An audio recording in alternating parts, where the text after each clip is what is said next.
কমলপুরে শান্তির বাজারে সিভিল সোসাইটির ডাকা বন্ধের নামে যে হিংসাত্মক ঘটনা ঘটেছিল সেই আতঙ্ক এখনও স্থানীয়দের মনে বিরাজ করছে।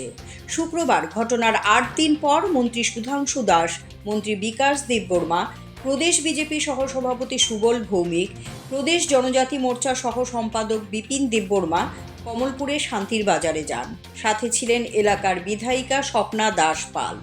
প্রতিনিধি দল পুরো বাজার ঘুরে দেখেন। বাজারে লণ্ডভণ্ড অবস্থা ওনারা প্রত্যক্ষ করেন। ব্যবসায়ী এবং সাধারণ মানুষের সাথে কথা বলে সেদিনের ঘটনা সম্পর্কে বিস্তারিত অবগত হন। এরপর নিজের বক্তব্যে মন্ত্রী সুধাংশু দাস জানান, মুখ্যমন্ত্রীর নির্দেশক্রমে ওনারা গিয়েছেন। 23শে অক্টোবর সিভিল সোসাইটির ডাকা বন্ধের নামে যে তাণ্ডব চালানো হয়েছে তাতে শুধু বাঙালি অংশের মানুষ নয়, জনজাতি সম্প্রদায়ের ব্যবসায়ীরাও ক্ষতিগ্রস্ত হয়েছেন।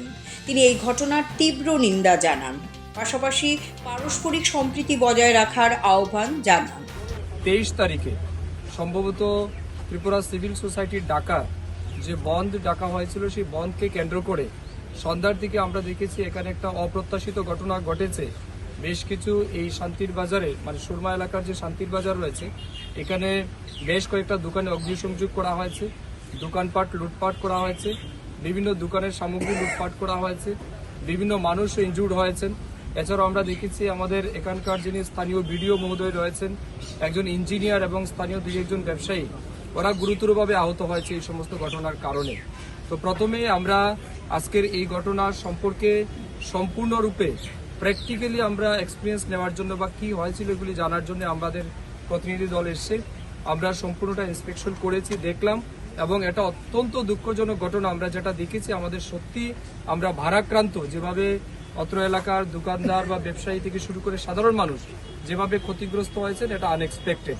আমি প্রথমেই এই ঘটনার সাথে যারা যুক্ত এবং বিশেষ করে সিভিল সোসাইটির নামে যারা রাজনৈতিক ফায়দা তোলার জন্য এই সমস্ত ঘটনা ঘটিয়েছে, তাদের এই অমানবিক ঘটনার জন্য আমি আমার ব্যক্তিগত পক্ষ থেকে এবং আমাদের এন্টায়ার টিমের পক্ষ থেকে আমি অত্যন্ত দুঃখ এবং নিন্দা জানাচ্ছি। এবং আমরা বিশ্বাস করি যে ভায়োলেন্সের কোনো রকমের প্লেস কিন্তু আমাদের সমাজে নেই। আমরা সর্বদাই শান্তি সম্প্রীতির কথা বলি, এবং এখানে এসে যেটা জানতে পারলাম, শুধুমাত্র বাঙালি অংশের মানুষের ক্ষতি হয়েছে এমনটা কিন্তু নয়, এখানে অনেকজন ট্রাইবেলেরও ক্ষতি হয়েছে। উভয় অংশের মানুষ কম বেশি তারা ক্ষতিগ্রস্ত হয়েছে। তো আমরা কোনোভাবেই কিন্তু একে অপরকে বাদ দিয়ে চলতে পারি না।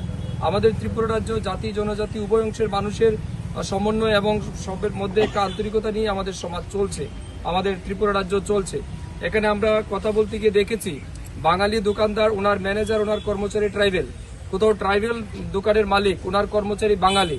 তো আমরা একজন আরেকজনকে বাদ দিয়ে কিন্তু কোনোভাবে চলতে পারছি না। তো এহেন অবস্থায় দুইটা সম্প্রদায়ের মধ্যে একটা দাঙ্গা লাগানোর যে চেষ্টা বা একটা আনরেস্ট পরিস্থিতি তৈরি করার যে চেষ্টা হয়েছে, এটা অত্যন্ত নিন্দনীয়। এবং আমরা মনে করি যে সমস্ত রাজনৈতিক ব্যক্তিত্বরা এটার ফায়দা তোলার চেষ্টা করছেন, তাদের প্রতি আমি নিন্দা জানাচ্ছি এবং তাদের হুঁশিয়ারিও দিচ্ছি এই সমস্ত ঘটনা থেকে বিরত থাকার জন্য।